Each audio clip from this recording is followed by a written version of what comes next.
Selamat pagi Bapak Ibu Saudara sekalian. Kita akan merenungkan firman Tuhan yang di pagi hari ini akan diambil dari Kolose pasal 1. Kolose pasal 1 ayat 15 sampai 16. Ya. Kolose pasal 1 ayat 15 sampai 16. Pembahasan kita akan berfokus pada dua ayat ini, ya. Meskipun sebenarnya secara perikopnya pembahasan Paulus itu ada yang mengatakan ini sebagai suatu himne, ya, suatu pujian, ya, syair yang dinyanyikan oleh orang Kristen, ya. Dan memang secara strukturnya itu sebenarnya lengkapnya sampai ayat 20. Karena itu saya mengajak kita membaca ayat 15 16 bersama-sama, lalu kemudian saya akan teruskan baca sendiri sampai ayat 20-nya. Kolose pasal 1 ayat 15-16 bersama-sama. 1, 2, 3. Ia adalah gambar Allah yang tidak kelihatan, yang sulung, lebih utama dari segala yang diciptakan. Karena di dalam Dialah telah diciptakan segala sesuatu yang ada di sorga dan yang ada di bumi, yang kelihatan dan yang tidak kelihatan, baik singgasana maupun kerajaan, baik pemerintah maupun penguasa. Segala sesuatu diciptakan oleh Dia dan untuk Dia. Ia ada terlebih dahulu dari segala sesuatu, dan segala sesuatu ada di dalam Dia. Ialah kepala tubuh, yaitu jemaat. Ialah yang sulung yang pertama bangkit dari antara orang mati, sehingga Ia yang lebih utama dalam segala sesuatu. Karena seluruh kepenuhan Allah berkenan diam di dalam Dia. Dan oleh Dialah Ia memperdamaikan segala sesuatu dengan dirinya, baik yang ada di bumi maupun yang ada di sorga, sesudah Ia mengadakan pendamaian oleh darah salib Kristus. Ya, sampai sini pembacaan kita. Mari kita sekali lagi bersatu dalam doa. Kita mohon pimpinan Tuhan. Bapa kami dalam surga, kami bersyukur untuk kesempatan masih Engkau berikan dalam kehidupan kami boleh berkumpul bersama di tempat ini untuk melangsungkan ibadah. Dan untuk saat ini kami mau mendengarkan firman-Mu. Kami berdoa Bapa, kiranya Engkau yang belas kasihan pada setiap kami. Kami sadar kami adalah orang berdosa yang seringkali tidak mau taat akan firman-Mu dan lebih suka berjalan dengan pikiran dan ide kami sendiri. Namun kami bersyukur ya Bapa, karena Engkau menebus menyangkang kami, bukan karena kepandaian kami, juga bukan karena kesalehan kami, bukan karena ketaatan dan kehebatan kami, namun karena anugerah-Mu saja yang menarik kami keluar dari kubangan dosa, menarik kami keluar dari kegelapan untuk masuk kepada terang kerajaan anak-Mu yang kekasih, Tuhan Yesus Kristus. Karena itu kami berdoa ya Tuhan, kalau Engkau sudah beranugerah pada setiap kami, kiranya Engkau juga menganugerahkan untuk saat ini kami boleh sungguh mengerti dan percayakan firman-Mu, supaya firman-Mu sungguh boleh mengubahkan kehidupan kami, mengubahkan cara berpikir kami, untuk kami melihat dunia ini dan bagaimana kami belajar menundukkan diri di bawah Kristus, dan kami boleh dipakai menjadi alat-Mu, menjadi saksi-Mu, menjadi garam dan terang di tengah dunia yang gelap ini.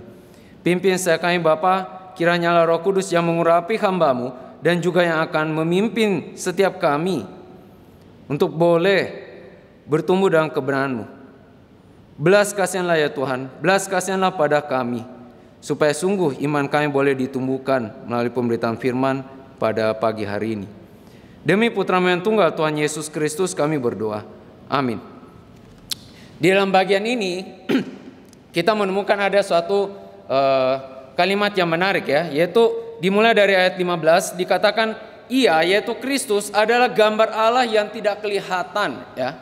Ia adalah gambar Allah yang tidak kelihatan. Istilah gambar di sini atau ikon, ya, di dalam bahasa Yunaninya itu akan mengingatkan kita akan dari apa yang di permulaan di dalam Perjanjian Lama di Kejadian pasal 1, ya, bahwa manusia dicipta menurut gambar dan rupa Allah.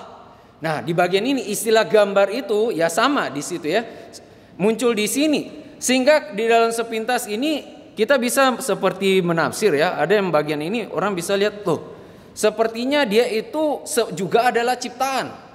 Kalau di dalam bagian ini ya, sepintas dibaca, oh dia adalah gambar Allah yang tidak kelihatan ya. Maka kita sepintas bisa pikir, oh Yesus ini juga diciptakan ya, sama seperti Adam dan Hawa dicipta menurut gambar dan rupa Allah. Oh mungkin Kristus ini juga gitu ciptaan ya, adalah gambar Allah yang tidak kelihatan. Nah menarik di dalam bagian ini ungkapan gambar Allah ini ya, dia itu melanjutkan dengan istilah gambar Allah yang tidak kelihatan. Sehingga bukan cuma bilang dia adalah gambar Allah. Kalau di bagian teks ini misalnya cuma bilang Kristus adalah gambar Allah, maka kita akan mengertinya oh ini dia seperti Adam ya. Tapi bagian itu juga tetap menyisakan tanya gitu, karena mulanya kan Adam dan Hawa saja yang disebut memang gambar rupa Allah diciptakan demikian ya. Dia dicipta menurut gambar dan rupa Allah, dan orang mengertinya oh ya seperti itu ya.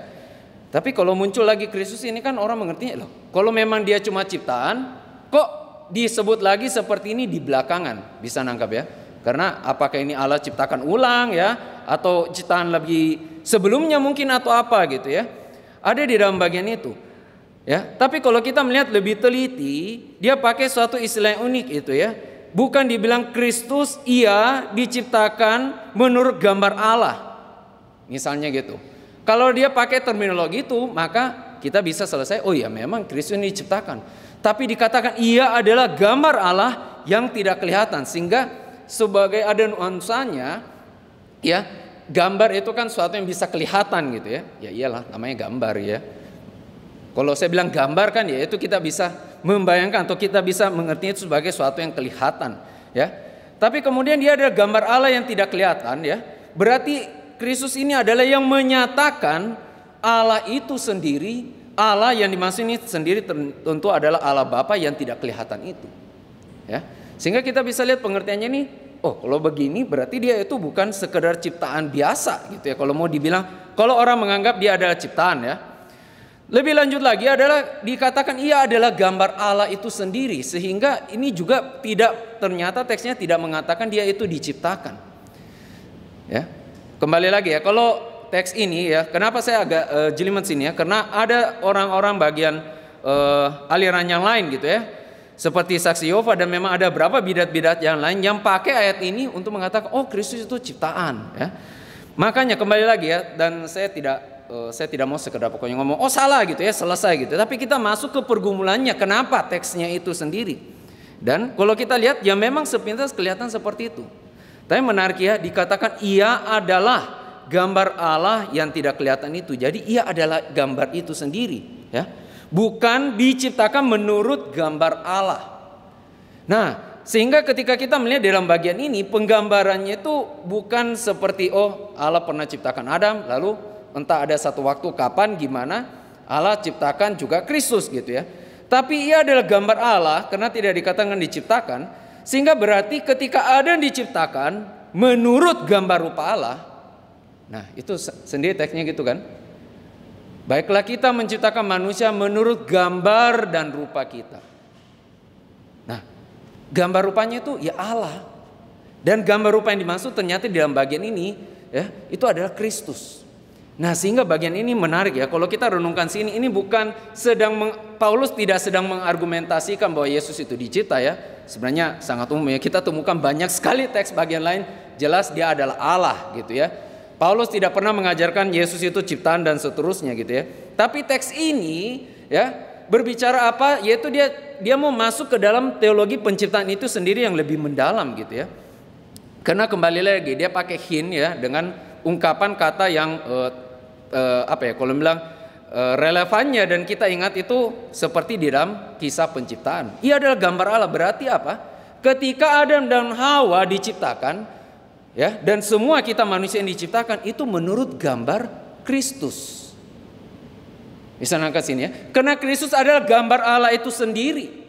Kristus adalah gambar Allah yang tidak kelihatan, berarti dia yang menyatakan Allah yang tidak kelihatan. Lalu kemudian kita dicipta menurut gambar rupa Allah kan, yaitu dalam Kejadian. Dan ketika bilang gambar Allahnya itu sendiri ada Kristus, berarti kita dicipta menurut gambar rupa Kristus. Nah ini maksudnya di sini, bahwa setiap kita ya diciptakan itu menurut gambar rupa Kristus ya. Secara spesifik di sini, sehingga ketika kita melihatnya, karena kembali lagi secara terminologi kata diungkapnya ini berkaitan dengan Kejadian, itu masuk ke teologi kitab Kejadian yang lebih mendalam. Sehingga kita kalau mengerti kita dicipta menurut gambar rupa Allah, iya betul. Tapi kalau agak spesifik gitu ya, seperti apakah mengerti gambar rupa Allah itu, maka kita akan mengerti yaitu ya seperti Kristus. Nah di situ kita mengerti bahwa identitas sejatinya manusia aslinya itu aslinya itu ada di dalam Kristus itu sendiri. Ya, dicipta menurut itu ya. Nah, saya akan lebih lanjut lagi kemudian tetap ya masih ada teks selanjutnya yang juga sulit gitu ya kalau mau dibilang, yaitu dilanjut oke lah dia gambar Allah yang tidak kelihatan ya, tapi mungkin kalau kita ketemu yang saksi Yehova akan ngomong iya tapi tetap dia itu yang sulung ya, dari lebih utama. Kalau terjemah Indonesia itu tambahin yang lebih utama, sebenarnya cuma yang sulung ya, yang sulung dari segala yang diciptakan. Loh kalau yang sulung kan berarti dia juga dicipta ya. Demikian argumennya gitu ya. Jadinya ada yang berpikir kira-kira gini, mirip seperti Gnostik gitu ya. Oh Allah itu roh adanya, tapi dunia ini materi, dan pemikiran dunia materi ini jahat ya. Pokoknya dunia materi ini jahat. Terus kok bisa Allah itu ciptakan dunia materi yang jahat? Oh maka Allah itu ya, Allah yang roh itu adanya, dia ciptakan ada Allah kelas 2 demiurge gitu ya. Ini ajaran dari Gnostisisme ya. Saya jelaskan dulu supaya kita nangkap konteksnya. Lalu dia ciptakan yang Allah kelas 2 ini ya, karena kayaknya setengah Allah, setengah manusia atau kayak gimana gitu. Dia Allah kelas 2 dan Allah kelas 2 ini ciptakan dunia gitu ya. Ada mengatakan oh iya kalau ajaran Gnostik itu yang seperti itu. Jadi memang ciptakan dunia ini adalah yang Allah kelas 2 ini. Makanya dunia ini ada dunia materi ini bisa ada, dan kembali lagi karena asumsinya ada semua yang materi ini jahat. Gitu ya. Itu pandangan dari Gnostisisme.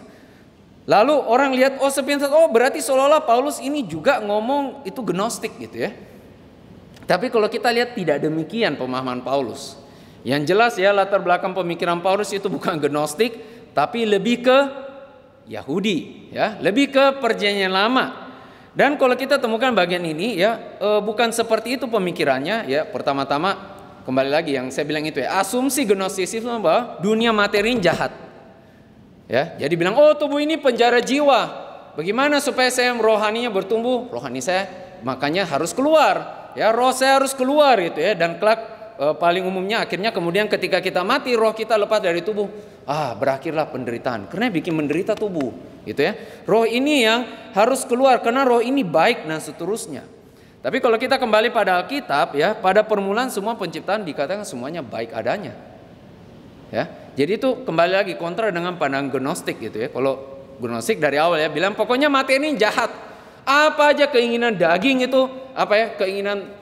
Saya tidak mau pakai istilah keinginan daging. Yang keinginan tubuh ini, badan ini dianggap sebagai sesuatu yang jahat ya. Dan ada berapa orang akhirnya karena kalau meneruskan pemikiran Gnostik itu iya jadi semua itu ya saya keinginan makan oh itu dosa gitu ya, atau ini ya memang tidak baik. Saya kalau bisa tahan diri ya sampai tidak makan menderita gitu, itu saya makin rohani ya. Saya tidak menyangkali tentu ada bagiannya di dalam satu artian kalau kita bergumul, kita berpuasa ya dan seterusnya. Tapi tujuan puasa itu bukan karena kita pikir keinginan tubuh ini jahat. Bisa nangkap ya? Jadi berpuasa itu ada bedanya adalah apa? Memang kita belajar bergantung pada Tuhan dalam beberapa hal, tapi bukan karena pengertian tubuh ini jahat ya. Dan seterusnya juga sama tentang misalnya dorongan untuk seksual ya, ataupun keinginan-keinginan tubuh ini lainnya, ingin istirahat ya dan seterusnya, itu ada hal yang baik. Kenapa? Karena pada mulanya semua diciptakan dikatakan baik adanya. Ya. Ini masuk ke paradigma gitu ya, cara pandang kita melihat dunia ini. Jadi itu dunia ini bukan suatu yang materi ini, dunia materi ini bukan suatu yang jahat, tapi dari permulaan dikatakan itu baik adanya. Dan lebih lanjut bahkan ketika dikatakan diasumsikan ya Yesus ini diciptakan seperti Allah kelas 2, kita temukan bukan itu yang dimaksud dengan istilah firstborn itu, bukan itu yang dimaksud dengan istilah yang sulung.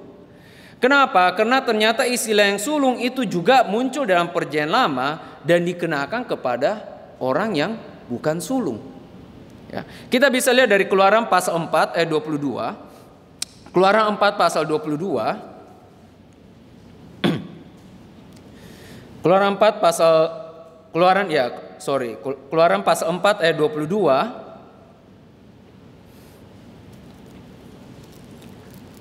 Kalau sudah temukan kita bisa baca bersama Keluaran pasal 4 ayat 22. Sudah temukan? 1, 2, 3. Maka engkau harus berkata kepada Firaun, beginilah firman Tuhan, Israel ialah anakku, anakku yang sulung. Loh, apakah ini memang yang pertama diciptakan? Loh, bukan toh? Loh, ini bahkan bukan bangsa yang pertama kali ada loh. Kalau mau dibilang ya, apa adanya ya. Bangsa Israel itu lebih muncul kemudian hari.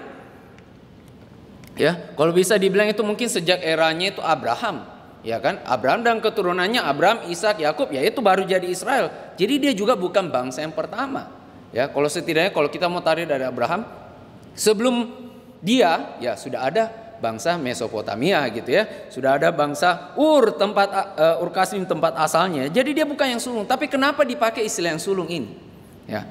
Nah, lebih lanjut adalah lalu kita juga bisa lihat seperti di Mazmur 89 ayat 28. Mazmur 89 ayat 28. Saya bacakan untuk setiap kita. Aku pun juga akan mengangkat dia menjadi anak sulung, menjadi yang maha tinggi di antara raja-raja bumi. Nah, dan kalau kita membaca keseluruhan dari Mazmur ini, kita akan temukan yang dimaksud ini yang sulung adalah Daud.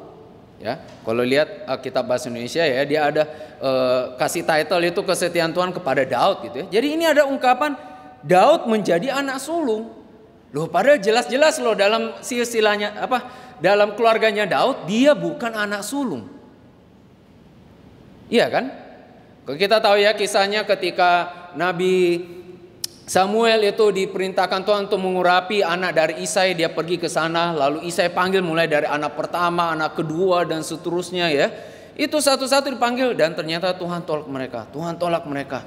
Meski Samuel sempat berpikir, oh ini nih yang berdiri, yang tinggi, tegap ya, gagah perkasa, ini cocok jadi raja, tapi ternyata Tuhan tolak. Tuhan tolak. Kenapa? Tuhan tidak lihat mukanya, manusia lihat apa yang tampak di muka gitu ya, tapi Tuhan melihat isi hatinya.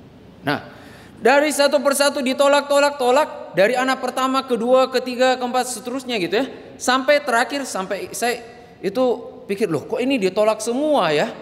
Dan herannya juga itu sampai Samuel itu harus bertanya gitu ya, apa tidak ada anakmu lagi yang lain? Karena memang perintah Tuhan saya harus mengurapi anak Isai. Hanya saja saya nggak tahu anak keberapa. Ya, setelah itu baru Bapak Isai itu ya, baru kayak semacam ngeh gitu. Oh iya, ada yang paling kecil, yang paling bontot itu ya, yaitu Daud. Baru dipanggil Daud. Oke papa, wah datang itu si Daud ya. Mungkin dia habis gembalakan kambing domba ya, titipkan dulu baru datang. Datang ke hadapan Samuel, lalu Samuel lihat, wah ini anak kemerah-merahan seperti ini ya. Maksudnya tuh ya apa ya, mungkin dia kena kepanasan gitu ya. Dan memang maksudnya tuh penggambarnya tuh dia ya lucu gitu ya, tapi juga ya kayaknya kok enggak gitu cocok ya jadi pemimpin gini ya, atau apa gitu ya. Tapi ternyata Tuhan mengatakan dialah yang kamu urapi. Dan akhirnya Daud diurapi menjadi raja. Nah menarik ya, kemudian sehingga secara, kalau bilang secara biologisnya, secara atau kasat matanya kelihatannya ya Daud ini kembali lagi dia bukan sulung. Tapi kenapa ya di dalam Mazmur ini katakan dia menjadi anak sulung? Karena istilah yang sulung itu bukan cuma istilah dalam artian secara urutan gitu ya. Ini yang pertama kedua, tapi adalah dialah yang menjadi pemilik pewaris dari seluruh apa yang Tuhan janjikan. Nah, kalau kita lihat di sini apa yang dimaksud Daud di sini, maka bisa juga connect dengan apa yang Israel. Kenapa disebut Israel itu sebagai anak yang sulung? Dialah menjadi pewaris dari tanah Kanaan itu. Ya, kalau mau dilihat secara bangsa kembali lagi ya, dia bukan bangsa pertama kali muncul. Ya, ketika dia masuk Kanaan, dia juga bukan pemiliknya, iya toh? Loh apa adanya? Kalau kita lihat teks itu yang punya tanah Kanaan ada ya bangsa Kanaan, orang Het, Girgasi, Amori dan seterusnya itu ya. Tapi kenapa mereka diusir terus masuk ini Israel? Dan kalau kita lihat teksnya itu ya sendiri mereka hesitant gitu ya. Sebenarnya mereka itu bukan hore saya dapat tanah masuk gitu ya. Enggak. Mereka juga bingung kenapa kita harus masuk sana. Ini bangsa lebih besar dari kami dan seterusnya. Dan mereka sendiri bergumul gitu ya. Nangkep ya. Ini bukan orang apa ya ketemu ada kayak cuan gitu ya langsung pikir mau klaim dan seterusnya. Enggak. Tapi mereka juga berpikir ini kenapa? Ya, tapi kemudian di bagian inilah sebenarnya dari Keluaran 4 ayat 22 dan juga ada bagian-bagian lainnya. menyatakan Israel itu yang sulung, bahwa dialah yang berhak mewarisi ada yang dijanjikan dari biasanya bapaknya gitu ya, dan seterusnya. Dan ini ungkapan yang sulung juga makanya muncul di dalam berbagai teks-teks perjanjian lama di situ ya. Kalau kita lihat seperti waktu Esau dan Yakub ya, Esau itu menjual hak kesulungan kepada Yakub. Ketika dijual kepada Yakub atau diserahkan akhirnya ya, kita tahu juga ada Yakub niatnya curi ya. Tapi sebenarnya dari awal Tuhan sudah ngomong sebenarnya yang Yakub itu, yang adik itu yang akan mewarisi. Nah, pengertian sulungnya itu mewarisi ya. Itu bukan setelah misalnya kalau kita bayangkan ya, Esau jual hak kesulungannya pada Yakub ya dengan semangkuk kacang merah. Setelah itu gantian gitu ya. Ganti tukar anak pertama keduanya. Jadi si Esau panggil dia Koko Yakub gitu ya. Abang Yakub. Ya enggak, bukan di situ poinnya. Istilah yang sulung itu adalah, kembali lagi ungkapan yang sulung itu adalah dia akan mewarisi apa yang diberikan oleh bapaknya. Nah, itu maksudnya yang sulung itu. Dia akan mewarisi apa yang dipunya oleh bapaknya. Dan lebih lanjut ya, kalau kita masih kurang convince atau satu lain hal kita masih bergumul, sebenarnya itu yang lebih lanjut juga di dalam teks-teks selanjutnya ya. Makanya dibilang, dikatakan iya, Kristus itu sudah ia ada terlebih dahulu dari segala sesuatu, dan segala sesuatu ada di dalam dia. Ya berarti dia sudah ada lebih dahulu dari segala sesuatunya. Ungkapan ini bicara Kristus itu kekal, sudah dari sononya ya. Dia ada lebih dahulu dari segala sesuatu, dan segala sesuatu ada di dalam dia. Berarti segala ciptaan ini memang ada di dalam Kristus, ditopang oleh Kristus ya. Dan dia lebih dahulu sudah ada ya. Tapi kembali lagi, kalau masih sampai sini masih bisa ada celah orang argumen, ya itu dia lebih dulu karena memang dia pertama diciptakan ya. Tapi seperti ayat 19 katakan, karena seluruh kepenuhan Allah berkenan diam di dalam dia. Nah, ini bicara di dalam bagian ini biasanya, makanya ini ada teks yang salah satu yang paling tajam di ayat 19 itu yang paling dalam berbicara bahwa Kristus Allah Anak itu satu esensi dengan Allah Bapa. Karena itu pakai istilah karena seluruh kepenuhan Allah berkenan diam di dalam dia. Yaitu kan bisa juga ya, misalnya Allah yang sepenuhnya ini lalu dia ciptakan yang kelas 2 gitu ya. Tapi tidak sepenuhnya kepenuhan Allah itu berdiam di dalam dia, karena ini yang kelas 2. Tapi ketika dikatakan seluruh kepenuhan Allah berkenan diam di dalam dia ya, kalau bahasa teknisnya zaman sekarang kita mengerti esensi ya, maka kita ngerti Kristus itu satu esensi dengan Allah Bapa. Dia sama, setara keilahian dengan Allah Bapa dan juga tentu Allah Roh Kudus. Sehingga di dalam bagian ini kita temukan bukan penggambaran Kristus ini ciptaan, tapi ada yang makanya sebut kalau kita lihat ya, membaca dengan lebih fair gitu ya teks ini keseluruhan, anggaplah kita tidak mau terlalu pakai asumsi apa-apa gitu ya, kita akan temukan ini adalah highly Christology ya, high view of Christology, dan Kristologi yang sangat tinggi sekali penggambaran bahwa Kristus itu ada pemilik dari semua ciptaan ini, dan bahkan kita dicipta di dalam Kristus. Ya, kita dicipta dalam Kristus. Dan itulah sebabnya sebenarnya kalau kembali ya, kalau ada pernah dijelaskan oleh Pak Tong gitu ya.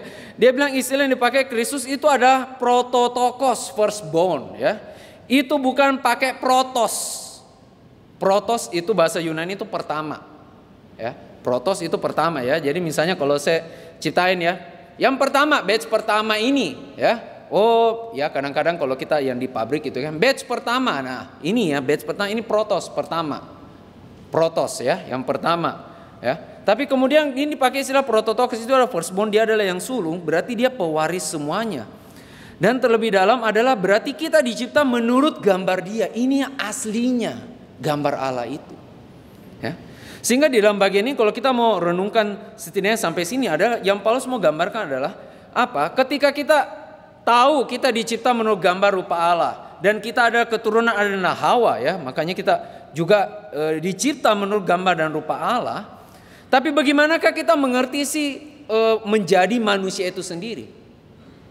Ya, kan banyak orang bisa debatin itu ya. Seperti apa sih jadi manusia? Oh, manusia itu gambar Allah. Tapi kan istilah gambar Allah itu agak abstrak ya. Ya kan? Kamu cipta menurut gambar rupa Allah. Seperti apa? Ya, gambar Allah.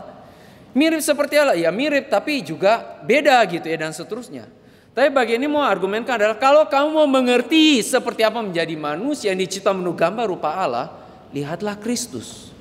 Karena dialah prototokos kita, dialah firstborn, pemilik dari seluruh ciptaan, atau ada yang mau pakai istilah dialah prototipe-nya kita. Dari dialah itu kita diciptakan. Jadi aslinya seperti apa ya, kita melihat pada Kristus. Kita mengerti kemanusiaan kita kepada Kristus. Dan itu juga makanya salah satu kalau kita temukan ya di dalam bagian ini, kita temukan di dalam pencatatan Alkitab, Kristus itu adalah sempurna, dia tidak berdosa. Dan itu mau mengajarkan kita apa? Dosa itu bukan bagian dari natur kita.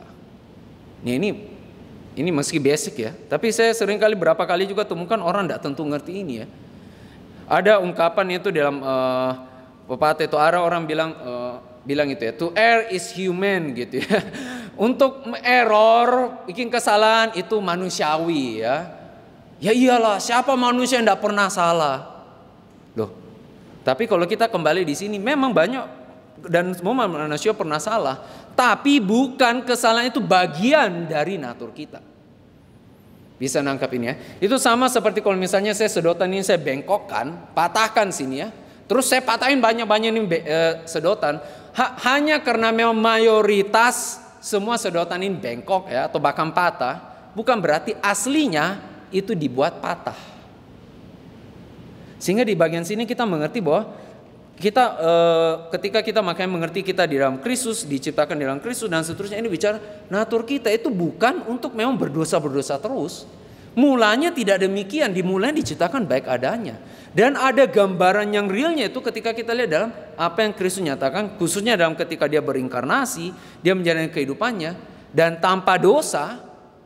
Oh, ternyata itu bukan ide saja, itu bukan suatu teori saja gitu ya, tapi itu ada suatu yang realita benar-benar dialami dan dijalani Kristus. Kadang-kadang orang bilang, oh iya Pak, kita akan hidup di tengah orang berdosa, tidak heran kita itu ketarik ya kepada dosa gitu. Ya, ada satu artian kadang-kadang ya makanya kita memisahkan diri dari hal berdosa gitu ya. Tapi kalau kita lihat ya, Kristus itu ternyata dealing dengan orang berdosa dan tetap tidak berdosa. Jadi ternyata bisa seperti itu. Ya. Pendeta Billy itu pernah ngomong ya, kalau ada orang pikirnya misalnya, oh Pak, saya itu ini ya, kalau saya bergaul dengan teman yang orang dunia, saya nanti itu makin terciprat gitu ya, kepengaruh dengan dunia. Lebih baik saya bergaulnya itu semua orang Kristen saja ya, supaya saya tidak terpengaruh dosa sama sekali gitu ya. Pandangan-pandangan seperti itu Pak Billy bilang ya, itu mungkin orang yang kekudusannya pas-pasan. Kata dia ya, pas-pasan aja ya, mirip makanya seperti orang Farisi, tidak mau bergaul dengan pemungut cukai karena ya begitu ikut bergaul dengan yang pemungut cukai langsung ikut juga berbuat dosa ya. Ikut dengan yang ada, lihat berteman saja dengan mungkin pelacur juga ikut melacur. Ya, itu adalah pandangan kerohanian orang Farisi. Ya, saya jangan sentuhan dengan yang lain, nanti saya tercemari gitu ya.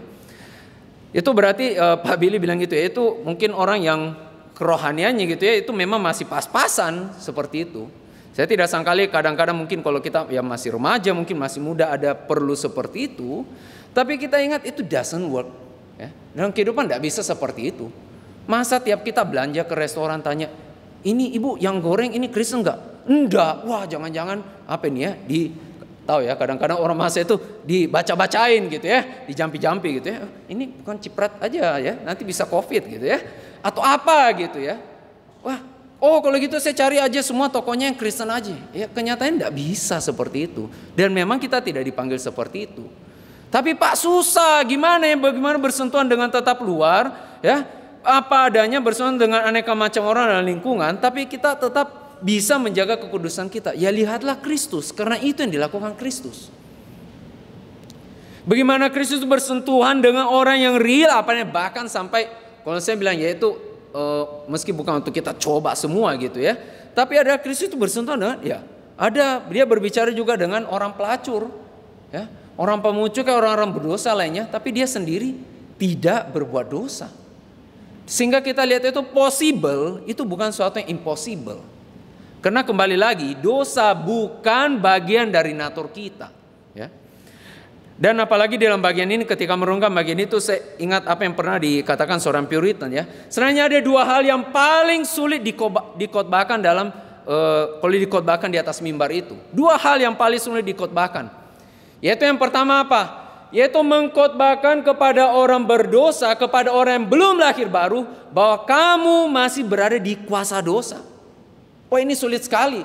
Mengkhotbahkan orang yang masih mati rohaninya, yang belum lahir baru, mengatakan bahwa kamu berada di kuasa cengkraman dosa. Itu sulit sekali mengkhotbahkannya. Tapi juga ada hal kedua yang kata orang Puritan mengatakan, yang kedua yang juga sulit dikhotbahkan adalah mengkhotbahkan kepada orang yang sudah lahir baru bahwa kamu sudah tidak ada di bawah perhambaan dosa. Oh, ini juga sulit. Karena orang yang sudah lahir baru, meski dia sudah mendapatkan keselamatan dalam Kristus, dia masih ada ingatannya terus-terus yang lama. Oh, saya masih ada kebiasaan lamanya. Saya ini masih di bawah kuasa dosa. Wah, Pak, saya bersyukur saya diselamatkan, tapi saya rasanya ini dosa ini terus mencengkram. Ini sudah bagian kebiasaan saya, natur saya. Saya memang tidak kuasa melawannya, kira-kira seperti itu.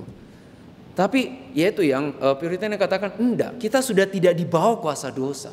Nah, ini menarik ya, dua hal ini ya.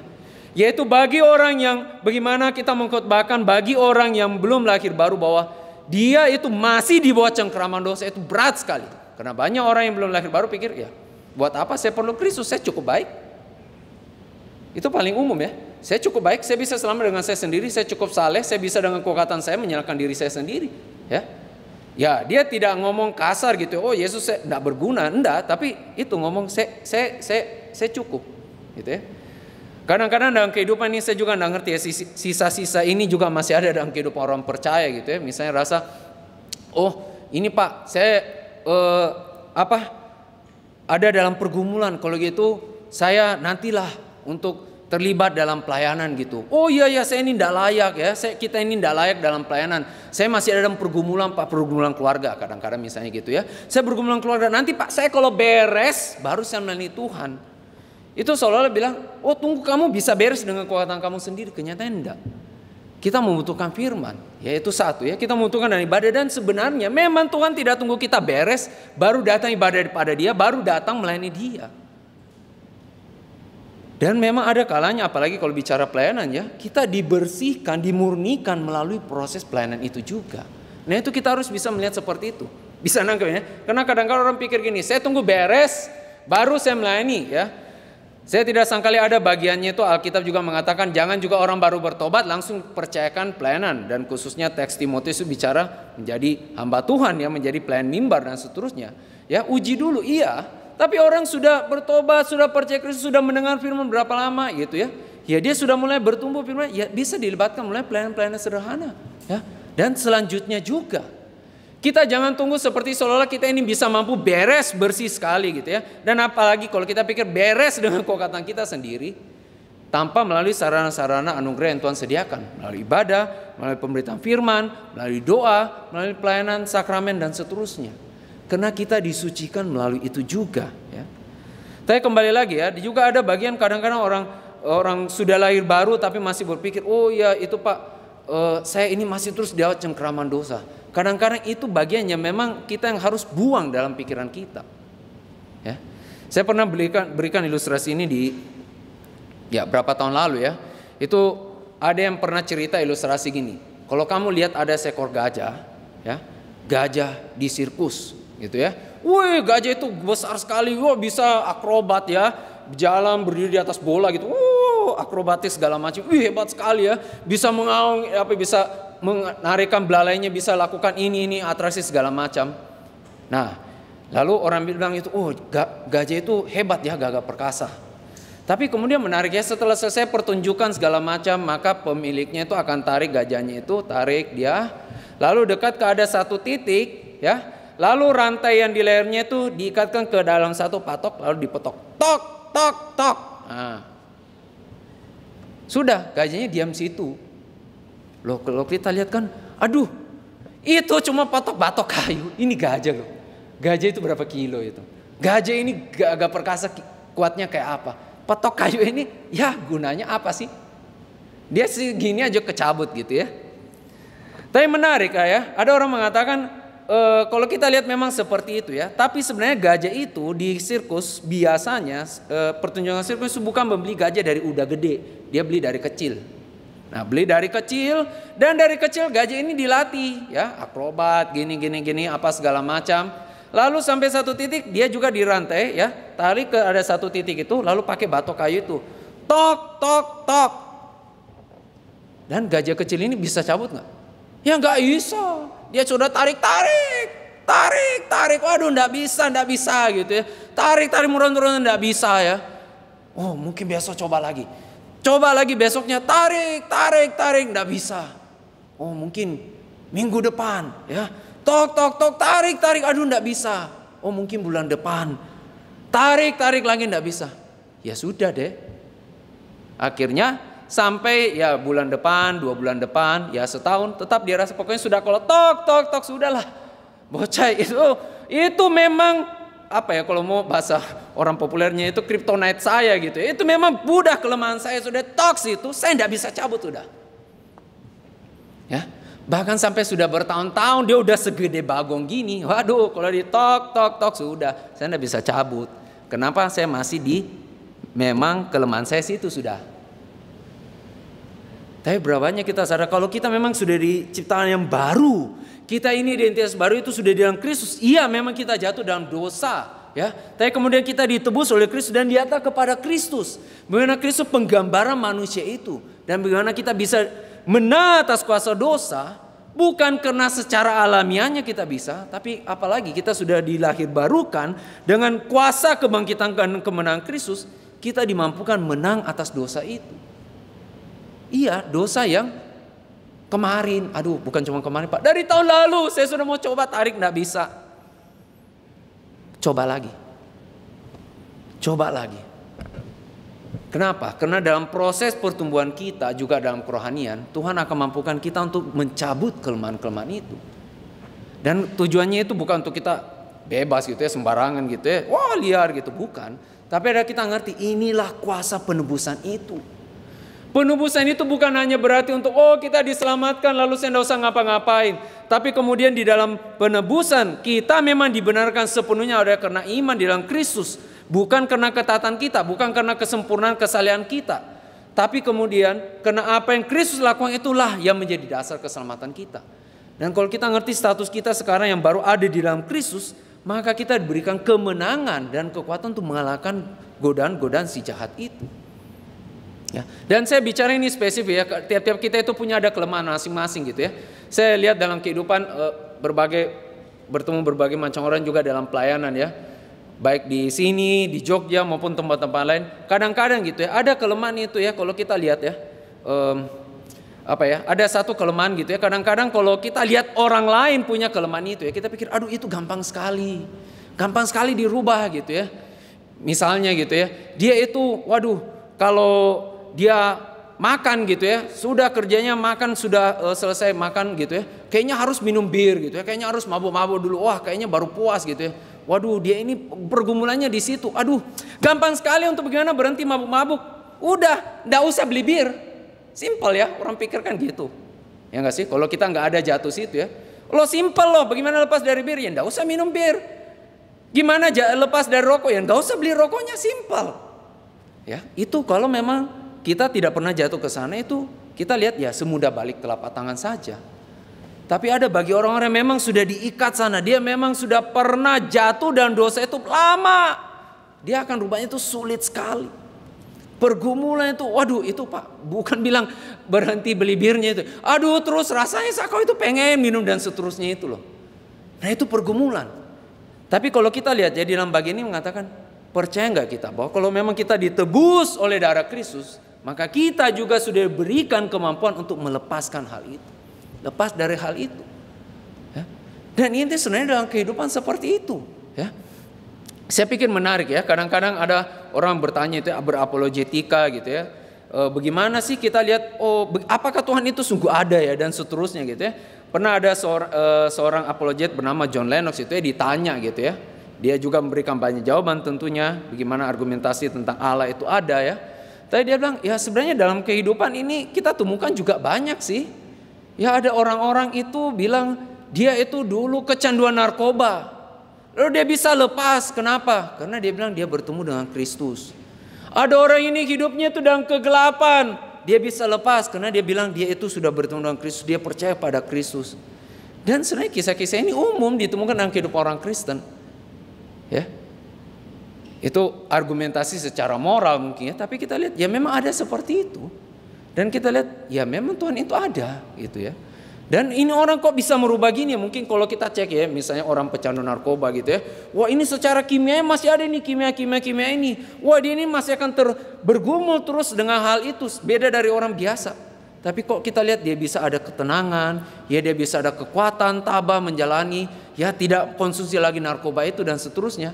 Ya kita lihat. Ya memang manusia bukan hanya partikel molekul dalam tubuhnya. Kita ini bukan cuma daging saja ya. Ya, kita juga bukan cuma kumpulan-kumpulan kimia seperti itu, tapi karena memang ada Roh Tuhan beserta kita, kita sudah dipersatukan Kristus, kita diberikan kuasa kemenangan mengalahkan dosa itu. Dan ingat, di dalam bagian-bagian ini ketika kita tahu ada kerentanan sana, jangan pernah main di situ. Jangan pernah main di situ. Ya. Itu ya makanya kalau bilang misalnya ada orang pergumulan rokok gitu ya, misalnya ada orang kasih, oh Pak Leo ini ya taruh ya rokok saya gini ya.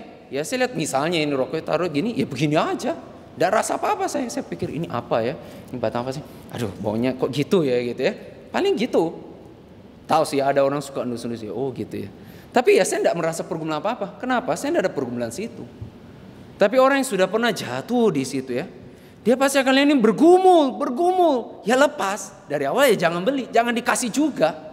Karena kita tahu ada kerentanannya di sana, ya.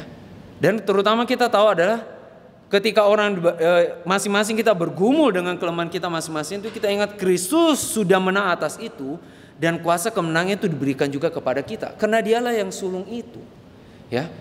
Kalau mau dalam artian berarti yang dia yang pertama ya. Kalau kita lihat dia yang pertama ya, karena istilah yang sulung ini juga muncul di dalam Roma pasal 8 ayat 29 ya. Kalau kita biasa ingatnya apa? Yang ayat 28 ya. Kita tahu sekarang Allah turut bekerja dalam segala sesuatu untuk mendatangkan kebaikan.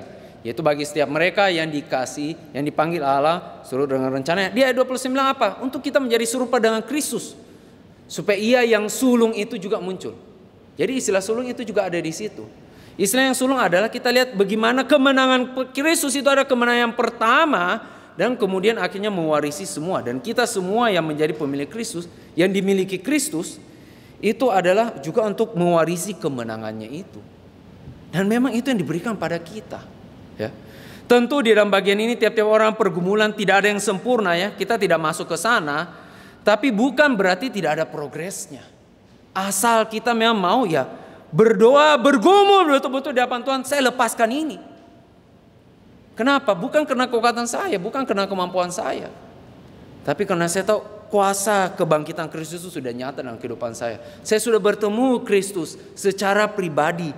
Bukan saja menurut apa yang disampaikan oleh hamba Tuhan seperti Pak Dawis, Pak Leo, ya Pak Tong dan semua hamba Tuhan lain. Tapi itu secara personal saya hidupi. Dan saya sungguh bergumul bersandar pada Dia. Dan itu berarti relasi kita secara pribadi dengan Tuhan itu seperti apa? Adakah kita bersandar pada Kristus dan melihat bahwa Kristus sudah menang atas kuasa dosa dan kemenangannya itu akan menjadi kemenangan kita. Ya. Dan ketika kita masih diberikan nafas kehidupan, ya, maafkan saya ngomong ini ya, itu bukan hanya sekedar kita itu ya eng-eng butaulo gitu ya. Pokoknya ya saya tahu lah Pak, ujung-ujungnya nanti saya mati masuk surga. Ya sudah, buat apalah terserah sini ya. Wah kadang-kadang ada juga yang bilang kalau dengar firman makin berat Pak, makin berat ya, makin rasa tertuntut, mending tidak usah ya bikin susah gitu ya, terhakimi gitu ya atau apa gitu ya. Wah berat Pak, mending saya tidak tahu, kalau tidak tahu kan tidak apa-apa gitu ya. Loh enggak, kalau kita memang sudah mengalami bagaimana kuasa kematian dan kebangkitan Kristus, Dia mati atas dosa-dosa kita dan Dia bangkit menyatakan kemenangan atas maut. Kita mengerti, kita sudah mengalami kebangunan rohani itu, maka kita dimampukan juga untuk meneladani Kristus, mentaati kemenangannya atas kuasa kegelapan itu. Dan ini masukkan sini. Sehingga ketika kita melihat Kristus itu bukan cuma ya karena Kristus ya Kristus pasti bisa. Kalau saya mah bocah memang tidak bisa gitu loh. Enggak. Kita ini menemukan identitas kita. Aslinya memang di dalam Kristus sebenarnya karena kita diciptakan. Tapi kemudian setelah jatuh dalam dosa, kemudian ada restorasi, pemulihan di sini untuk memang kita menemukan identitas kita yang asli di dalam Kristus itu. Sehingga kita lihat ketika ada banyak tentu bijaksana dalam Alkitab bagaimana kita menolak dosa ya dan bagaimana bersandar pada Kristus. Dan ingatlah kita memang diberikan kemampuan untuk menang atas kegelapan itu, menang atas godaan-godaan si jahat. Ya. Dan ini saya pikir makanya menarik dari poin orang Puritan tadi. Paling susah itu memang mengkhotbahkan pada orang berdoa, orang yang sudah lahir baru, kamu itu sudah tidak bawa kuasa dosa. Dan saya percaya ini bagian bukan cuma masalah kami statement ya, ngomongkan hal itu ya. Tapi untuk memang benar-benar kita tanam dalam diri kita gitu. Oh iya, dosa apa? Ya dosa itu. Saya sebut saya dosa itu ya. Tiap-tiap kita ada kelemahan masing-masing. Adakah kita lihat ya Kristus cuma mati untuk dosa itu. Dan sudah ditebus dosa itu. Bukan untuk saya nikmati terus-menerus, bukan. Tapi berarti Tuhan sudah mencabut kuk ya atau patok itu dipakukan kepada Kristus. Dan kita sudah diberikan kemampuan untuk kemenangan atasnya. Ya, apalagi Roh Kudus terus beserta kita. Ya terus mengingatkan kita. Ya di bagian ini saya kembali lagi mengingatkan Roh Kudus memimpin kita itu dia memimpin. Ya, itu artinya apa? Memang kita dipimpin itu ya sesuai dengan proses waktu kita juga. Ya. Roh Kudus itu kalau semua pakai bahasa ekstrimnya lain ya. Roh Kudus itu bukan merasuk kita. Ya, kalau orang kayak kerasukan setan, oh gitu kan, nggak bisa apa gitu ya. Dia melakukan sesuatu yang di luar nalar dia, di luar dari pribadi dia, di luar dari kemampuan dia. Bahkan nanti kalau sudah ditengking ya, diusir, saya tanya itu ya, dia baru, tadi bikin ngapa ya, gitu kan. Nggak sadar. Tapi ketika Roh Kudus pimpin kita itu dengan kesadaran penuh. Dan itu berarti Roh Kudus memang bersabar juga ya, kalau kita bilang dalam artian itu bertoleransi dalam memang proses manusia itu. Karena apakah Roh Kudus bisa? Apakah Roh Kudus tidak bisa untuk langsung rubah kita sekaligus gitu ya? Langsung seketika, bisa saja kalau dia mau. Tapi ternyata memang Allah lebih suka itu prosesnya. Itulah sebenarnya Peter Lillbach itu pernah mengatakan, man loves the product, God loves the process. Manusia itu suka produk jadinya. Wah ini barang sudah jadi, saya suka. Kita pernah nggak lihat prosesnya di pabrik? Ya? Kita, kalau saya sendiri ya, kalau saya terus terang dalam kehidupan itu, kalau bicara misalnya flora fauna gitu ya, itu memang agak beda dengan pendeta Daus ya. Kalau pendeta Daus itu suka pelihara gitu ya. Kalau saya sukanya bukan di bawah meja, sukanya di atas meja aja gitu ya. Flora faunanya gitu ya. Ya seperti itulah ya. Ya, yang menarik ya kayak gitu ya. Tapi terus saya melihat di dalam bagian itu ya, saya suka suka makan daging ya, suka makan binatang apa gitu ya, ikan, ayam gitu ya. Tapi pernah satu ketika itu ketika melihat bagaimana proses binatang dibunuh, waduh amisnya kayak apa. Ya, kalau kita pernah lihat daging ya di pasar aja, waduh itu dari merah-merah di black gini, ya keluar darahnya. Kalau lebih mundur lagi prosesnya dari masih hidup, wah itu agak horor loh sebenarnya ya. Atau saya nggak tahu ya kalau Bapak Ibu yang ada bekerja di sana ya kita mungkin terbiasa gitu ya. Tapi kita lihat ya prosesnya itu ya memang kotor gitu kan. Kalau mau bilang prosesnya itu tidak enak, amis gitu ya baunya gitu ya. Apalagi misalnya ini saya berapa tahun lalu juga baru tahu ya. Kalau orang yang salah satu daging saya suka kan misalnya babi gitu ya. Waduh tapi peternak babi itu susah Pak peliharanya, baunya, kotornya ya, dan baunya itu sampai ada radius sekian gitu ya. Pelihara repot. Ya Bapak makan memang harum gitu ya. Tapi sebelumnya ini waktu masih belum ini masih haram ini ya katanya gitu ya. Kalau masih hidup itu haram. Memang kalau sudah matang harum gitu ya. Tapi aduh yang gininya ini baunya kayak apa. Repot ya. Nah itu dari penjagal babinya pelihara itu yang susah. Prosesnya itu. Kita suka selalu sudah jadi. Wah kalau sudah jadi saya makan. Ah ini saya suka. Tapi prosesnya itu kalau kita pernah mengalami proses-proses itu ya, ataupun dalam pekerjaan kita wah itu enggak segampang itu. Kadang-kadang ya, apalagi zaman sekarang launching suatu produk baru, wah ini jelek gini orang banyak kritik gitu ya. Komentar itu kelemahannya gini. Aduh, kalau kita kerja di perusahaan itu baru tahu, aduh empot-empotannya zaman sekarang ya. Ini chip lagi susah ya, ini repot loh, ini produksi, ini kita bisa produksi aja sudah bersyukur. Orang masih komen ini ya, kamu tahu untuk kami produksi ini aja sudah sulit sekali zaman COVID ini gitu ya. Kenapa? Orang tidak lihat prosesnya. Memang prosesnya itu ugly kalau saya bilang. Memang prosesnya itu tidak disukai ya. Tapi kalau kita lihat dalam kehidupan kita, ternyata Tuhan lebih suka melihat proses itu.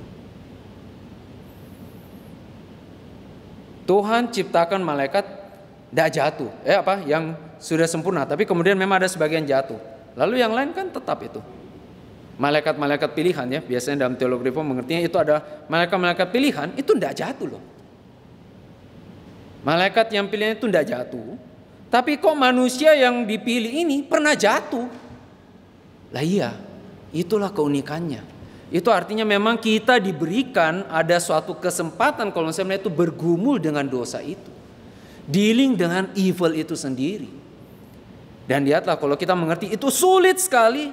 Ya karena memang kita bukan berperan dengan kekuatan sendiri.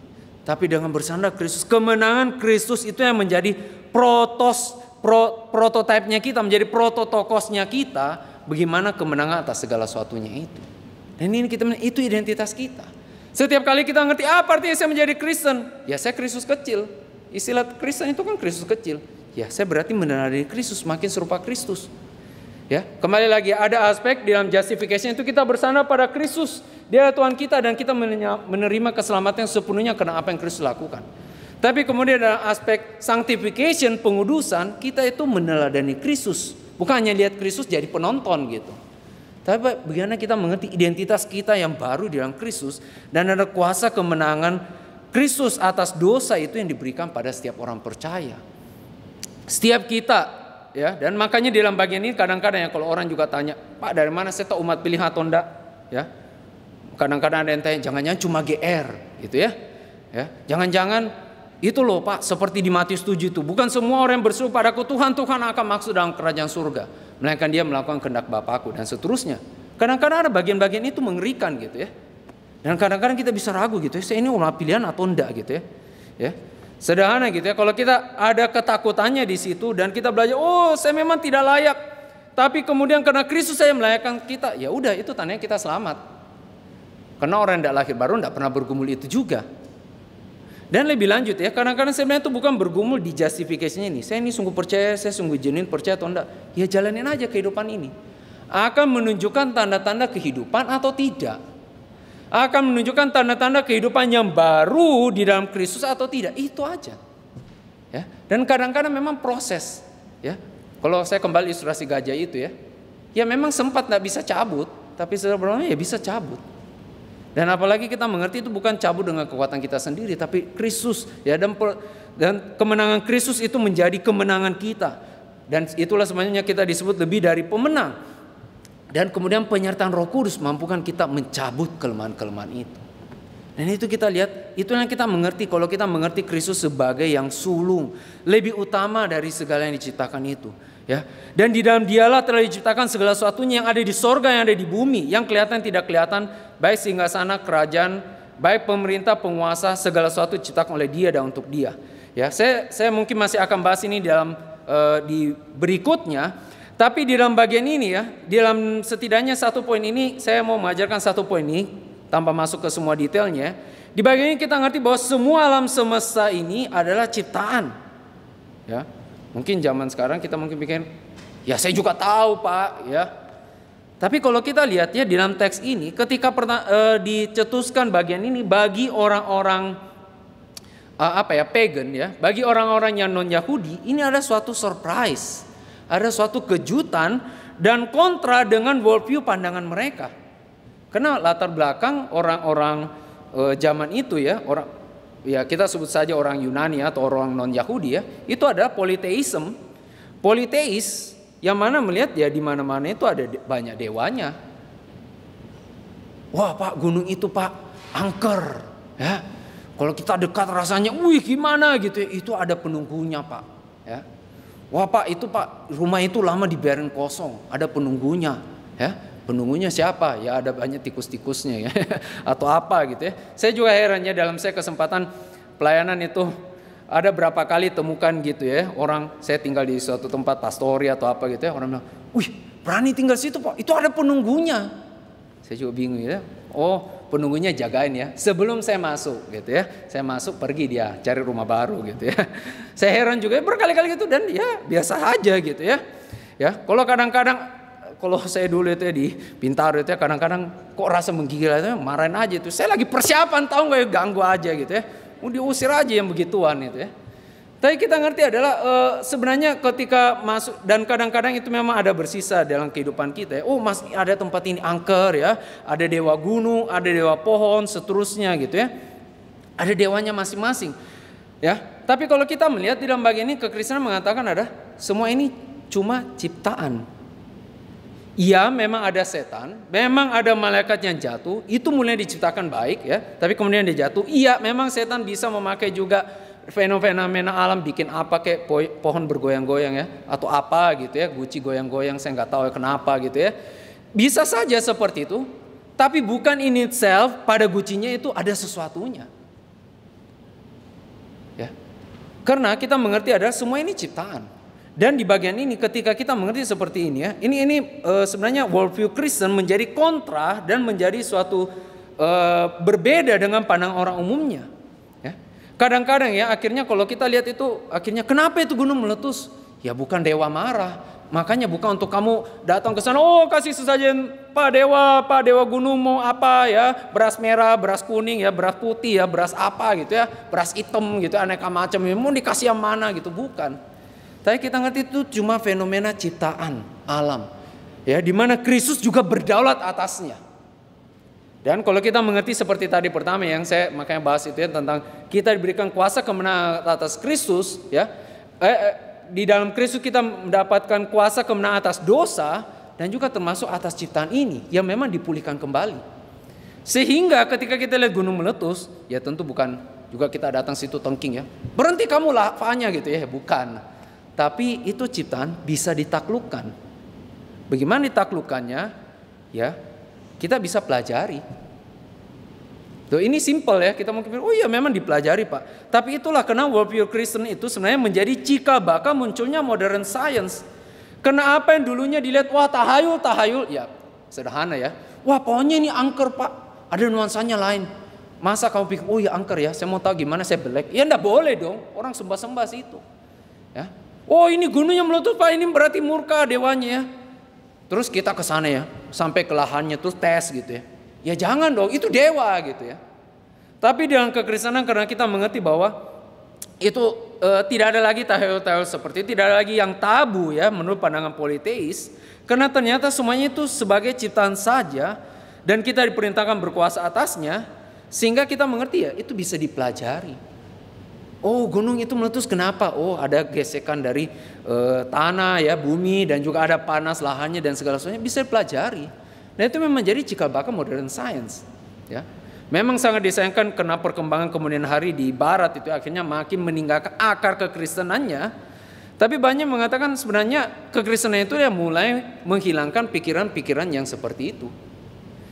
Ini saya ingat juga berapa tahun lalu itu saya pernah ketemu jemaat ya. Saya agak heran juga ya ketemu bilang, wah Pak kalau saya mah sejak jadi Kristen saya ngerti lah. Udah enggak ada tahayul-tahayul gitu ya. Kadang-kadang saya pergi satu tempat itu, wih ini kok medannya lain ya, berat gitu ya, kayaknya agak gimana gitu perasaannya. Saya heran ya Jumat ini ngomong suatu saya, itu kayaknya ada magnetnya. Hah magnet? Terus dia bilang, iya Pak gampang kok itu dites aja gitu ya, ambil apa gitu ya, barang gitu jatuhin gitu ya, lihat seperti apa, wah itu ketahuan itu ada magnetnya. Terus terang ya itu berapa tahun lalu saya pikir ini Bapak liberal mungkin ya, atau sekularisme atau apa gitu ya, tapi mungkin saya masih agak sisa-sisa yang lalu gitu ya. Tapi saya pikir ya iya itu betul, maksudnya adalah tidak harus selalu seperti itu, bisa juga memang ada setan ternyata berkuasa itu sudah menggoda dia dan seterusnya. Tapi kita ingat setan itu bukan untuk stay di guci-guci atau satu titik tempat, dia itu memang kerjanya menggoda orang percaya. Ngapain dia mangkir di satu tempat itu ya, dan seterusnya. Dan kadang-kadang dan maksud saya itu loh, karena worldview-nya Bapak ini orang sederhana gitu, tapi dia bilang ya cara pandangnya begitu Pak, ini ciptaan. Ya mungkin kalau memang ada roh jahat ya kita usir, ya itu memang isu yang lain. Tapi dalam banyak hal kehidupan ini ya kita bisa selidiki. Kenapa itu ada begininya? Ya mungkin medan magnet atau ada masalah mungkin kelembapan ya. Dia juga pernah bilang itu kadang-kadang masalah kelembapan udara ya. Rumah lama dibiarin. Ya pengap di dalamnya itu, ya memang lain gitu ya, aliran sirkulasi udaranya dan seterusnya lama ditutup gitu ya dan seterusnya. Tapi ya kalau kita lihat ya itu ada sainsnya, ya Karena kembali lagi kita mengerti itu tidak ada tahayul-tahayul di situ, dan kita mengerti semuanya itu di bawah kuasa Kristus. Dan kita dipanggil memang untuk menaklukkannya. Ya, sehingga di dalam bagian ini saya mau masuk lebih mendalam itu ada untuk kita ngerti dalam kehidupan kita orang Kristen. Karena kita ngerti seluruh ciptaan ini milik Allah, ya, milik Tuhan kita, dan semua diciptakan di dalam Kristus. Maka kita tidak boleh lagi membagi hidup kita dengan dikotomi sakral sekuler. Ya. Istilah sakral sekuler. Istilah sakral itu apa? Oh itu Pak, itu yang sacred ya. Namanya saya sakral gitu ya. Oh ini yang dikhususkan, ini yang bagi Tuhan. Ini yang kudus. Ya, ini yang sakral milik Tuhan. Seperti ya gereja ini sakral Pak. Ya, dijadikan ya. Meski belum diinaugurasikan ya. Tapi toh sudah soft opening ya. Kita doakan ya berapa bulan ke depan kita akan grand opening ya. Tapi kalau dibuka, oh ini Pak sakral. Sini pasti baru yang kudus. Tapi di luar gereja Mak sekuler. Tidak. Kalau kita melihat bagaimana ketuhanan Kristus itu untuk dinyatakan dalam seluruh ciptaan ini. Kembali kan di dalam bagian ini menegaskan itu. Karena Allah kita tidak bisa dilokalisasi. Allah kita bukan dewa lokal. Ya ini juga berbeda dengan pandangan politeis. Politeis itu akhirnya dewanya lokal. Ya. Kalau gunung meletus, wah waduh bola balik itu gunung meletus bikin saya susah. Saya sudah mau kasih tuh beras merah ya, enggak mau. Beras kuning, enggak mau. Beras hijau, beras hitam, ya beras putih, enggak mau. Bofat saya. Udahlah saya tinggal jauhi gunung. Kadang-kadang orang berpikir gitu, ya enggak bisa apa toh. Karena saya cong dengan dewanya misalnya gitu. Saya enggak cocok dengan dewa, saya pindah tempat lain. Karena pikirannya adalah dewa itu lokalisasi. Ada dewa gunung, ada dewa pohon, ada dewa gua ini, tempat itu. Dan makanya kalau mau cari dewa ya kudu ke tempat itu. Keluar itu baru enggak gitu ya. Tapi kalau kita ngerti dia adalah segala sesuatu diciptakan di dalam Kristus, di dalam Dia, baik yang di sorga, di bumi, baik yang kelihatan tidak kelihatan, singgasana kerajaan dan seterusnya, segala sesuatu diciptakan oleh Dia dan untuk Dia. Ini kita ngerti tidak ada satupun titik tempat di mana Kristus tidak berteriak, "It is mine." Demikian kata dari Abraham Kuyper. Tidak ada satupun titik tempat ini yang dimana Kristus tidak mengatakan ini milikku. Karena memang dia pemiliknya. Diciptakan di dalam dia kok aslinya. Kemudian memberontak melawan Tuhan. Tapi kemudian di dalam penebusan yang diberikan kepada kita khususnya anak-anak percaya. Orang-orang pilihan. Kita mengerti kita dipanggil untuk menyatakan ketuhanan Kristus di segala bidang. Setidaknya paling utama dalam kehidupan kita. Pekerjaan kita, keluarga kita, apa yang kita lakukan. Adakah kita melihat kuasa penebusan Kristus juga bisa menebus, merestorasi, mengubahkan bagian yang sudah terpuruk ini. Karena memang Kristus juga datang bukan tunggu ini beres. Kristus datang memang mencari orang berdosa. Kristus memang datang kepada dunia yang sudah jatuh dalam dosa, yang rusak. Yang bahkan akhirnya menikam dan membunuh dia. Ya. Tapi kita ngerti adalah itu yang dilakukan. Tapi kemudian kemenangannya mau menyatakan ada pengharapan atas dunia ini. Dan ada dengan kuasa penebusan bisa mengubahkan dunia ini. Sehingga dunia ini bukan bagian yang tidak tertolong.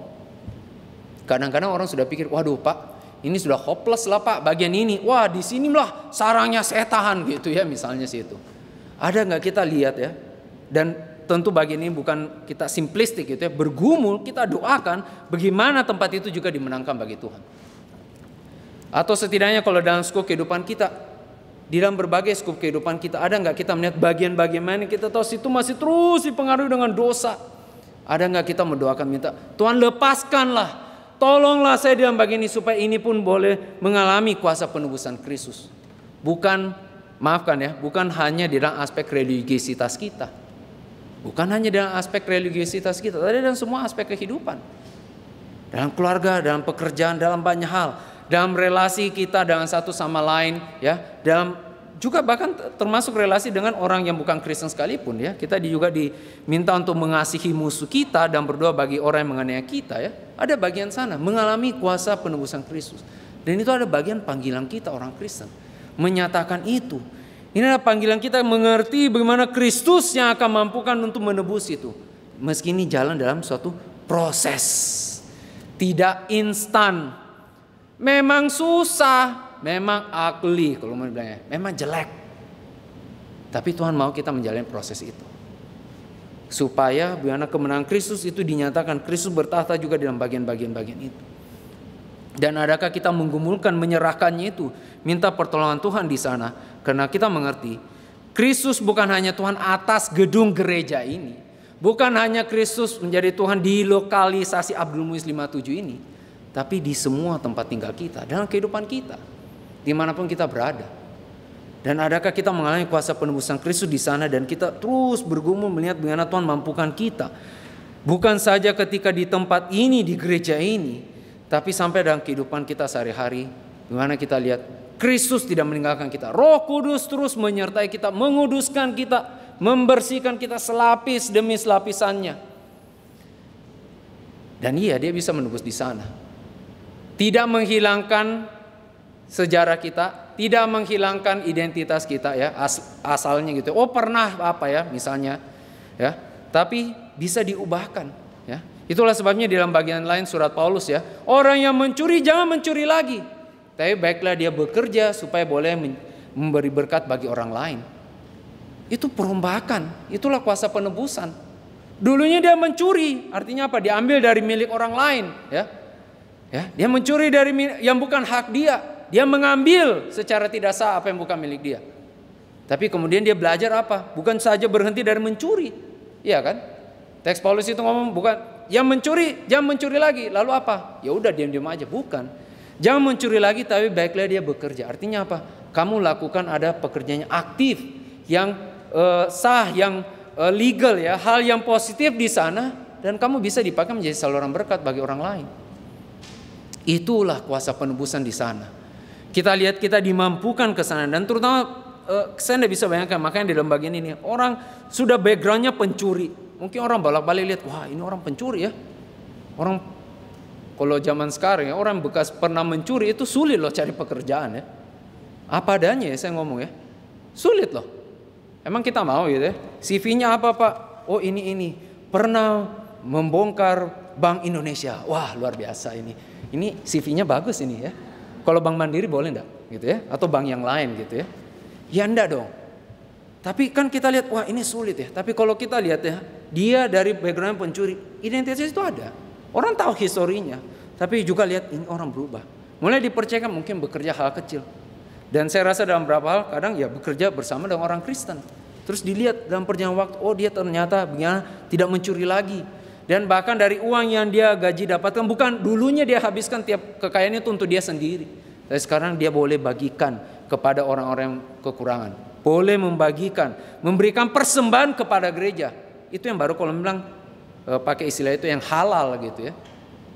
Loh, iya, karena dia bekerja dengan jerih lelah keringatnya sendiri. Itu yang dia persembahkan pada Tuhan. Itu yang berkenan di hadapan Tuhan. Ya. Dan itu dia bagikan, itu yang dia kerjakan. Dan kita lihat itulah kuasa penebusan itu. Dari prosesnya dari mencuri, berhenti mencuri. Lalu dari berhenti mencuri, bekerja. Dari bekerja mencukupi nafkah dia, bagaimana dia itu boleh menolong sesama. Berbagian dalam pekerjaan Tuhan, itu proses. Ada nggak di bagian-bagian ini orang bilang, kamu mah sekali pencuri tetap pencuri. Ada.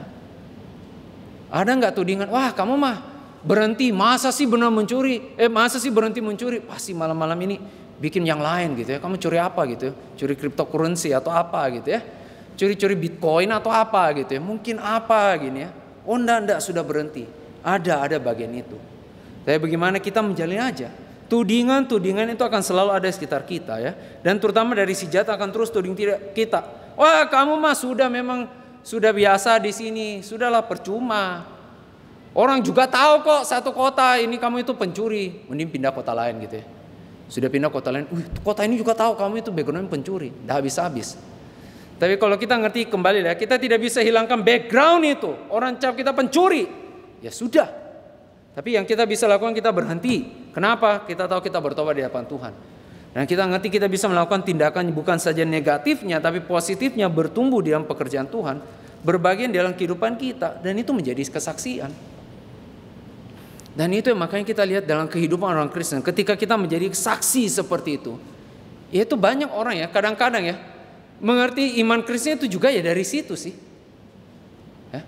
Bukan lihat dari kita kasih argumentasi penjelasan doktrin gitu ya. Ada, kadang-kadang ada orang membutuhkan itu. Tapi saya ingat ya kayak Pak Tom bilang. Kadang-kadang kita kalau relasi dengan non-Kristen gitu ya. Dia itu bukan lihat doktrinal kita. Dia lihat kehidupan kita. Ya. Dan satu artian makanya itu seperti yang Yakobus katakan ya. Manusia dibenarkan bukan karena iman saja, tapi oleh perbuatan. Itu maksudnya apa? Ya iya, saya memang tidak bisa lihat imanmu. Yang bisa lihat iman kita cuma Tuhan. Tapi manusia memang hanya bisa lihat perbuatan kita. Nah itu, jadi kalau kita lihat kembali, perbuatan itu bukan untuk menyelamatkan kita, tapi menjadi ekspresi keselamatan itu dan menjadi kesaksian, mendorong orang melihat bagaimanakah sukacita, ya, dan pemulihan yang dipekerjakan Kristus dalam kehidupan kita itu nyata dalam kehidupan. Orang-orang akan ingat, wah itu orang yang dulu memang pencuri, ya, dia bisa bertobat, berhenti mencurinya. Sekarang dia kerjanya itu bekerja giat, bukan egois sendiri loh. Dia pakai untuk yang lain. Wah itu kesaksian, ya.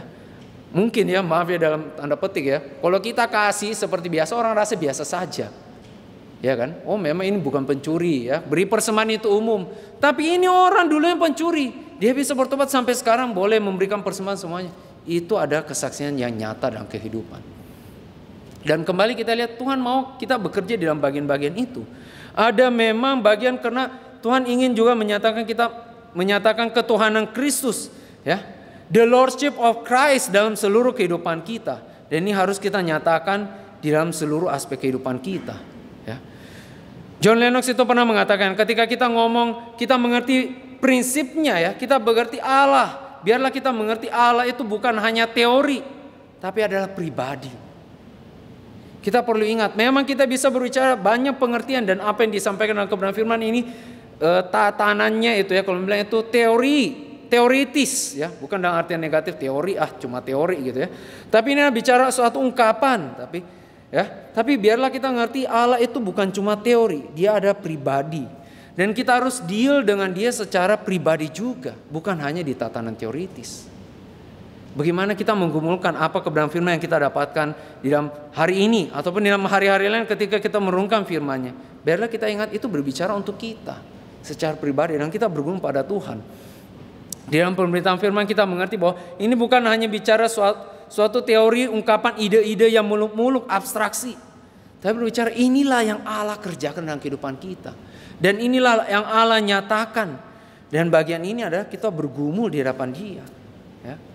Saya pikir ini sama, ya, kalau kita lihat di dalam kehidupan ini banyak teorinya, ya. Tapi kemudian ketika kita praktekkan secara personal, yaitu baru kita mengerti seperti apa. Seperti tadi saya bilang kan, kasihilah musuhmu dan berdoalah untuk orang yang menganiaya kamu. Nah, itu kan teorinya, ya kan? Kasihilah musuhmu dan berdoalah bagi orang yang menganiaya kamu. Nah, dalam kehidupan baru kita tahu toh musuh itu ada namanya. Tentu bagian ini bukan kita doain setan, ya. Itu juga musuh kita. Tapi dalam kehidupan ini kan kita ada kadang permusuhan atau ada konflik dan seterusnya. Wah, ada orang memusuhi kita, ini gimana? Ya kasihi dia. Dan berdoalah bagi mereka yang menganiaya kamu. Dan apalagi, ya, kalau dalam kehidupan kita, saya rasa zaman sekarang jaranglah kita mengalami benar-benar penganiayaan yang seberat dialami oleh jemaat mula-mula. Tapi tetap Kristus katakan, kasihilah musuhmu dan berdoalah bagi mereka yang menganiaya kamu. Karena itu juga yang dilakukan Kristus. Dia mati bagi kita selagi kita masih musuh Dia. Dan Dia berdoa syafaat juga untuk kita, ya, yang menganiaya Kristus. Dan itulah kita mengerti dalam kehidupan itu kita dealing secara personal di sana. Oh, ada bagian-bagian ini sulit, dan karena itulah bagian kita mendoakannya. Saya pikir dalam banyak hal, ya, seringkali sulit, ya, karena kita pikir kita bisa dengan sendiri sih. Oh, ini gimana Pak? Saya ada musuh ini. Oh, saya kasih kamu argumen, ya, supaya kamu bisa menang ngomong argumen sama dia. Enggak tentu. Kadang-kadang bisa works, ya, tapi kadang-kadang enggak.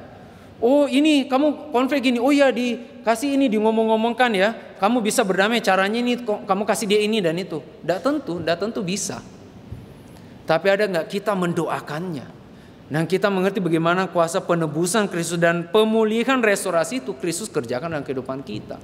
Sampai kita bisa jalan dalam prosesnya lama, bergumul, bagaimana bisa menang atas itu. Misalnya seperti dalam bagian itu, ya. Dan kita lihat, ya, kalau sampai kita bisa lewati dan berkemenangan atasnya, kita ngerti itu semata-mata karena anugerah. Dan itu panggilan kita. Sehingga ketika misalnya suatu saat setelah berapa lama gitu, ya, kalau yang saya kembali ke pencuri itu, ya, dia dari mencuri, berhenti mencuri, sampai dia bekerja dan dia bisa berbagi dalam persembahan. Kalau kita tanya prosesnya, Itu dia bukan bilang, oh begini loh gampang nih, tak tulis buku ya. Ini loh 1 stepnya, 1, 2, 3, 4. How to stop stealing gitu ya misalnya. Bagaimana berhenti, how to gitu ya. Bukan. Saya percaya kalau memang dia orang Kristen sejati itu dia akan mengatakan, iya itulah Pak, saya juga enggak ngerti. Semata-mata anugerah, ya bisa lepas gitu ya. Meninggalkan, saya itu, apalagi kalau datang ibadah gitu ya, orang tutup mata berdoa, saya tahu itu, ada yang tasnya terbuka itu ya. Waduh, tergerak saya gitu, gimana gitu ya, mungkin ada gitu ya. Tapi ya saya ikut tutup mata Pak gitu ya. Ada fase-fase gitu. Ya, kita mungkin rasa ya kita enggak ada pergumulan itu ya. Tapi orang pramugari ada seperti itu. Wah saya tahu Pak, ini lagi datang ibadah, rumahnya kosong Pak. Waduh, ini kesempatan gimana itu ya. Tapi kesempatan indah ini adalah saya harus dengar firman. Ada fase-fase itu dan lihatlah. Itu Tuhan proses juga sampai lewat. Ya. Bagaimana kita melihat kesulitan itu bukan untuk kita ratapi tangisi semata. Tapi untuk kita lewati. Bagaimana dalam kemenangan dari kuasa Kristus mampukan kita menang atasnya. Dan biarlah ketika kita jalani itu bergumul sulit, itu menjadi kesaksian hidup kita. Wah, orang tidak usah argumen panjang. Oh Pak, memang dia itu sudah di dalam Tuhan.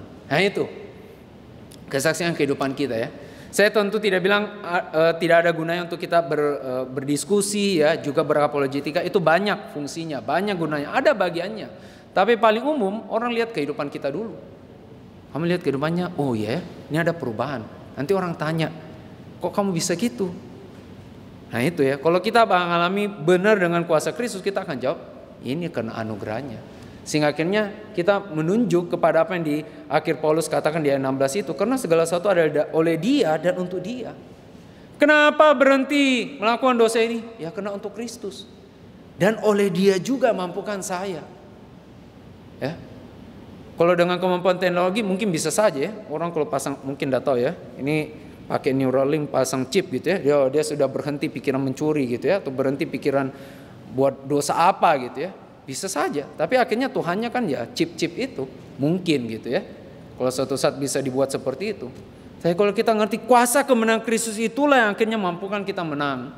Itulah panggilan kita sebagai umat Tuhan. Dan itulah artinya kita mengerti bagaimana Kristus, kita itu sungguh dimiliki oleh Kristus dan Kristus mampukan kita menyatakan kuasanya dan ketuhanannya atas segala sesuatu ini. Biarlah sungguh kehidupan kita boleh dipakai menjadi saksi dia saja. Mari kita satu dalam doa. Dengan hormat minta kesediaan Vikaris Lukma memimpin kita dalam doa meresponi kebenaran firman.